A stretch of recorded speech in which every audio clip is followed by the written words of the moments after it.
Wat 'n absolute voorreg om met die man homself te kan gesels vandag. Saam met ons op die lyn via Zoom, al die pad uit Amerika uit, Mr. Dave Matthews himself. Dave, how are you? And in the middle of the day with you, and I'm happy to. It's nice to hear some Afrikaans, and I'm very happy to be here. Thank you for having me. Good grief. So just going back to when the whole Dave Matthews Band started, you almost had a Tswana name. So tell us more about what happened. Really? How did you know that? It was so. You've done someone told you. You just heard about it. We have friends in very high places. We almost went with, because no one knew what it was. We almost called ourselves Dumela. Almost called ourselves that, because no one would have known what it was. And so we thought, good enough idea, except, obviously everybody in South Africa. And then it just turned out that fate, or whether it was good or bad, decided for us, because we were doing a show, and it was our first show, and the person knew that I was singing, but we didn't really have a name. And then they just put Dave Matthews Band on the poster, and then then we even planned to change it, but then things started moving, and then we were too lazy. And I have my regrets, but also it's fine. If things go badly, I get blamed, but if things go well, I also get the credit. So it's a mixed bag. But I've in 33 years, I've sort of learned to deal with it. So we don't have a lot of South African exports, but we are claiming you as one of our own because we have to. But do you still visit South Africa quite frequently? Do you miss South Africa at all? Yeah, no, I do come back. I do come back quite often.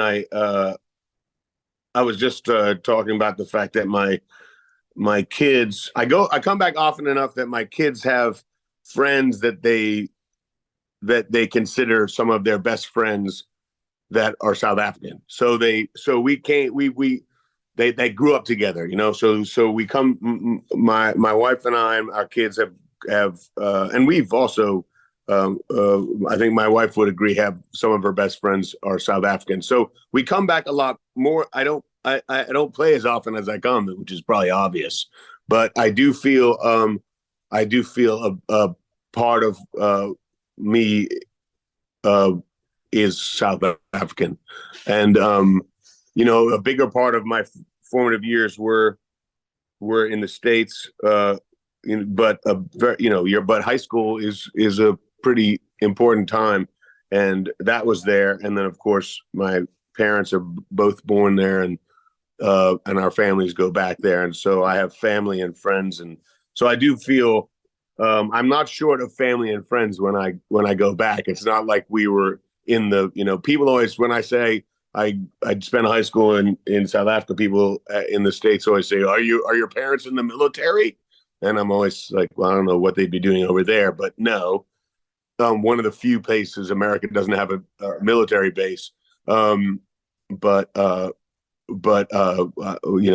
it's because I have my roots. I have my roots there, in South Africa.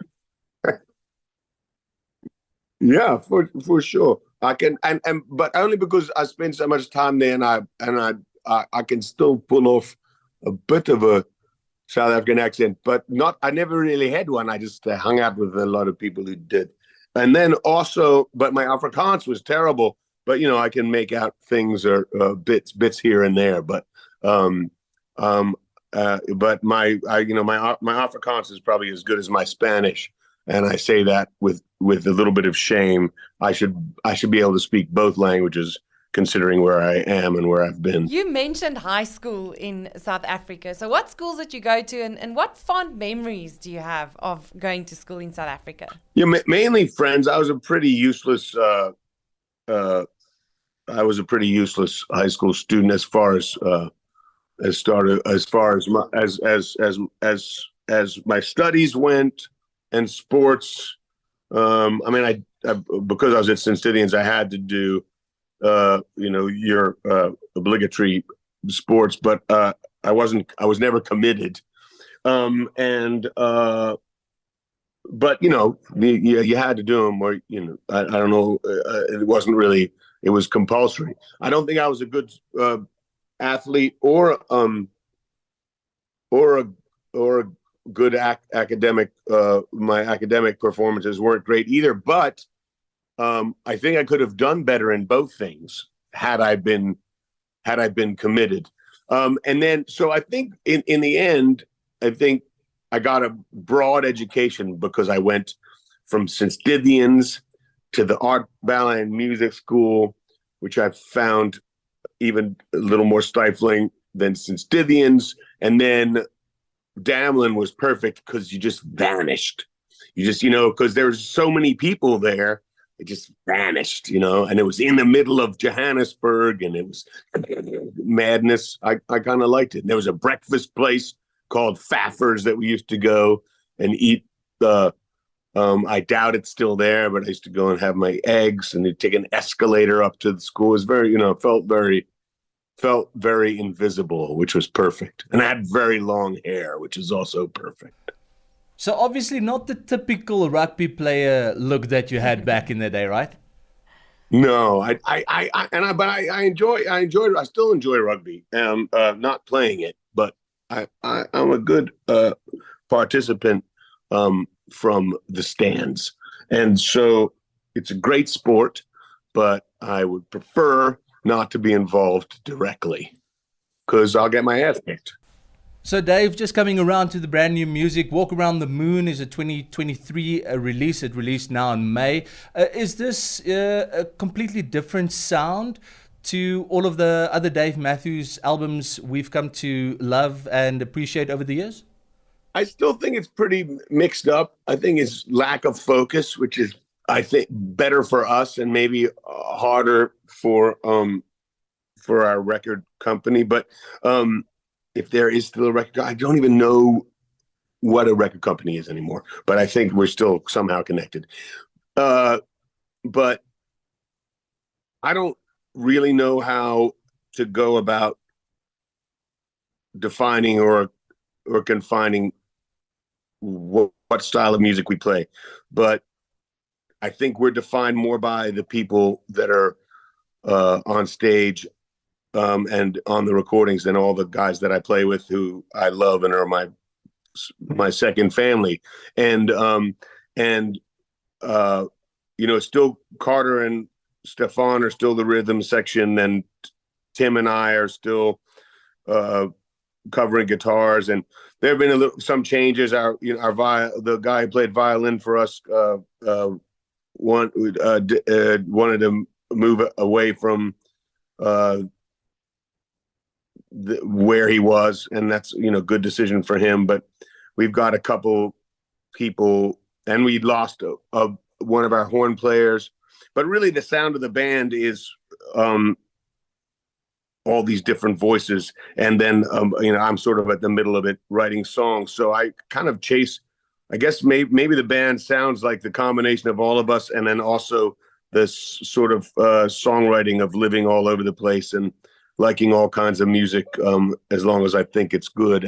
And so, there's a live quality to it. And when we get on stage, I write the set. So maybe an hour before we play or a couple hours before we play, and show it around to everybody, and everyone's just make sure that they remember the songs we're going to play. And then we go out, and there's a lot of improvisation, a lot of openness, and hopefully a lot of fun. And that's like how we came to whatever amount of success we have, which seems sort of ridiculous, but it's a very loose agreement. And so at least, if nothing else, whatever show people come to, that'll be the only show like that one. And Now, Dave, you guys are known for your live performances, no two shows being the same on back-to-back nights. How do you keep it fresh and spicy when you are playing a tour with more than one tour date? So when I think about bands that go on the road and play the same show because it's connected to the production or whatever, or this is when the bombs go off, or this is when the flag drops, or this is when the inflatable dummies go up, and it all has to be connected together. Or this is when the bridge grows out of the thing, and that's great and that's fun. And I like shows like that. I enjoy those. We can't have any of that because the show's not the same as it was the night before, and so I think that would be a lot harder to play the same show every night. I think this band would have been, and the people involved in it would have been very short-lived because we'd all go insane. So instead, we just sort of stumble out on stage and then play a list of songs that will keep us interested, and then having improvisation inside of it all, and openness to, if you know the structure more or less, and then everybody's free to do what they want. It doesn't guarantee quality, but it guarantees difference. So Dave, you will be in South Africa in December, yay! So will you be staying a little bit longer and experiencing some of South Africa? I think I'm gonna either before or after, or maybe both. I'll be down there hiding under a rock somewhere for a little while because I can't come that far without doing that. I can't speak for anybody else, but I imagine that some of our crew and some of the band will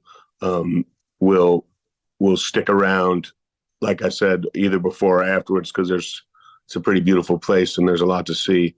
So for me, it's an affirmative. If I came down that far and didn't say hello to my family and my friends, I'd be in trouble. So we know that you love your wine. You also have a wine farm in the US, but why not just spend some time in Stellenbosch while you're down in Cape Town and get yourself a proper South African wine farm? Yes, yeah, I might do that. I think I expect I'll probably have some wine and have some beer while I'm down there, just because that's the thing to do. No other reason. Yeah, there's a lot of good wine down there, and I look forward to at least having some of it. By a donkey. Cheers, bud. Hello, this is Dave Matthews, and you're listening to Doepie and Nina on GROOT FM.